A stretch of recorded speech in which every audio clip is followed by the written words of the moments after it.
आप सभी का स्वागत है आपके चैनल सनातन शक्ति में। आज हम जानेंगे करवा चौथ की कथा के बारे में एवं पूजन विधि के बारे में। और साथ ही आप तब तक चैनल को सब्सक्राइब करना ना भूलें। बहुत समय पहले की बात है, एक साहूकार के 7 बेटे और उनकी एक बहन करवा थी।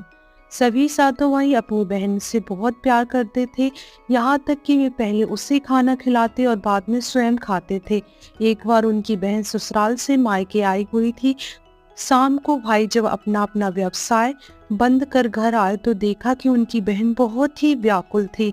सभी भाई खाना खाने बैठे और अपनी बहन से भी आग्रह किया कि तुम भी खाना खाओ, लेकिन बहन ने बताया कि आज उसका करवा चौथ का निर्जल व्रत है और वह खाना सिर्फ चंद्रमा को देखकर व उसे अर्घ देकर ही खा सकती है। चूंकि चंद्रमा अभी तक नहीं निकला है, इसलिए वह भूख प्यास से व्याकुल हो उठी है। सबसे छोटे भाई को अपनी बहन की हालत देखी नहीं जाती और वह दूर पीपल के पेड़ पर एक दीपक जलाकर चन्नी की ओट में रख देता है। दूर से देखने पर वह ऐसा प्रतीत होता है कि जैसे चतुर्थी का चांद उदित हो रहा है।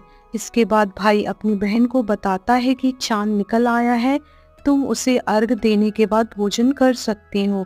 बहन खुशी के मारे सीढ़ियों पर चढ़कर चांद को देखती है, उसे अर्घ देकर खाना खाने बैठ जाती है। वह पहला टुकड़ा मुंह में डालते ही उसे छींक आ जाती है और दूसरा टुकड़ा डालते ही उसमें बाल निकल आता है। और जैसे ही तीसरा टुकड़ा लेने की कोशिश करती है तो उसके पति की मृत्यु का समाचार उसे मिलता है और वह बौखला उठती है। फिर उसकी भाभी उसे सच्चाई से अवगत कराती है, उसके साथ ऐसा क्यों हुआ। करवा चौथ का व्रत गलत तरीके से टूटने के कारण देवता उससे नाराज हो गए हैं। सच्चाई जानने के बाद करवा निश्चय करती है कि वह अपने पति का अंतिम संस्कार नहीं होने देगी और अपने पति धर्म से उन्हें पुनर्जीवन दिलाकर रहेगी। वह पूरे 1 साल तक अपने पति के शव के पास बैठी रहती है, उसकी देखभाल करती है, उसके ऊपर उगने वाली सीढ़ीनुमा घास को वह एकत्रित करती जाती है। 1 साल बाद फिर करवा चौथ का दिन आता है। उसकी भाभियां करवा चौथ का व्रत रखती हैं।